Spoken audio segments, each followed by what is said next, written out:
అందరికీ షలో ప్రార్థన. మహాగణుడవు, మహోన్నతుడవు, సర్వశక్తిమంతుడు అయిన మా యోడనే మీ ఘనమైన నామమునకు స్తుతులు స్తోత్రాలు చెల్లించుకుంటున్నా. ఈ ఉదయకాల సమయంలో నీ వాక్యాన్ని తండ్రి చదవగలిగి ధ్యానించగలిగి అవకాశం మాకు అనుగ్రహించి నీవు మహిమ ఘనత పొందుకునే విధముగా మాతో మాట్లాడుచున్న విధానం బట్టి మీకు స్తుతులు స్తోత్రాలు చెల్లించుకుంటున్నాం. మీరు పలికినటువంటి మాట్లాడేటువంటి మాటలను బట్టి మేము మా యొక్క జీవితములను, మా యొక్క బ్రతుకులను సరిచేసుకొని మీ సారపిత్రునికి నేను నిత్య జీవ రాజ్యమునకు అర్హతను పొందుకోవడానికి మేము ప్రయత్నించుచుండగా మా ప్రయత్నంలో సఫలీకృతం చేసి మమ్మల్ని ఆశీర్వదించమని ఈ మా రక్షకుడు విమోచకుడు విశ్వ మెస్సయ్య అడిగి పొందుకుంటున్నాం తండ్రి. ఆమేన్. ఐగుప్తును విడచినట్టి మీరు అరణ్యవాసులే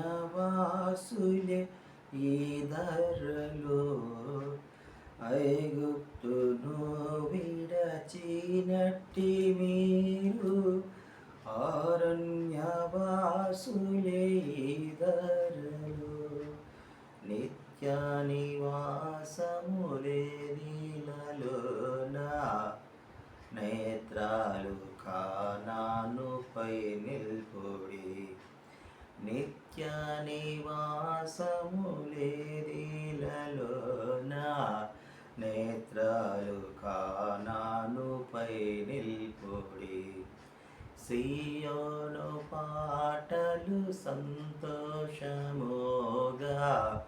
పాడుచు సియోను వెళ్ళుదము, పాడుచు సియోను వెళ్ళుదము, పాడుచు సియోను వెళ్ళుదము. 2వ సాముయేలు గ్రంథము 14వ అధ్యాయం మనం ధ్యానించుకుంటూ ఉన్నాం. దావీదు అమ్నోను గురించిన చింతను వీడి 3 సంవత్సరాల తర్వాత బ్రతుకున్నటువంటి కొడుకు అబ్షాలోము ఎడల ప్రాణం నిలిపి ఉన్నాడని యోవాబు గ్రహించి, యోవాబు తెకోవ జాతికి చెందినటువంటి యుక్తిగల స్త్రీని రాజైన దావీదు వద్దకు పంపి, ఏ విధంగా పంపుతాడు? ఎన్నో దినములు ఉపవాసం ఉండి ఏడ్చినట్లుగా దిగాలుగా ఉన్నటువంటి ముఖము పెట్టుకొని ఆ తెకోవన్న స్త్రీ రాజు వద్దకు రాగా పంపించగా దావీదు ఆమెను అడుగుతాడు, ఏమమ్మా నీకు వచ్చిన ఆపద ఏంటంటే, నాకు 2 కుమారులు ఉన్నారండి.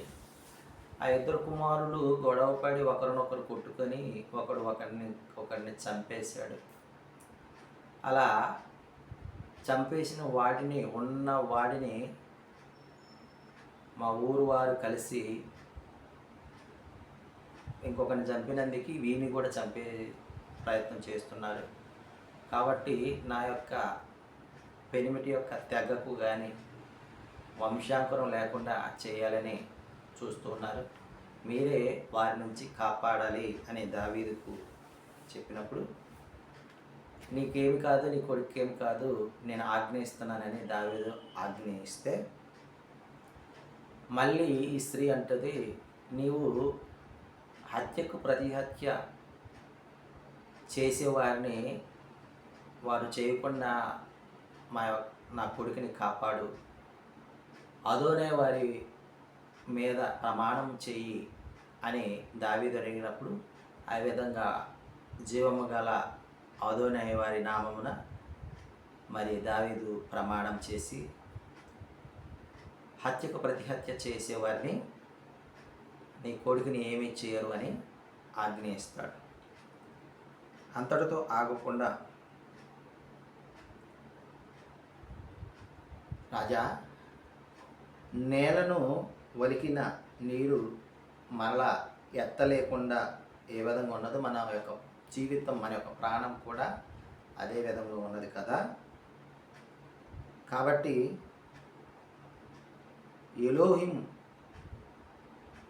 ఎలోహింను స్మరించి నా బిడ్డను నీవు కాపాడుమని ఈ 2 వచనాలు పలుకుతూ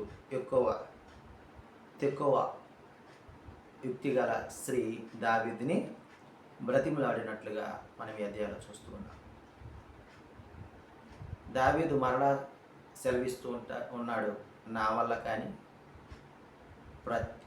హత్యకు ప్రతిహత్య చేయువారు వల్ల కానీ నీ కుమారుడికి ఎలాంటి ఆపద ఉండదు అని. మరి ఈ తెక్కువ స్త్రీకి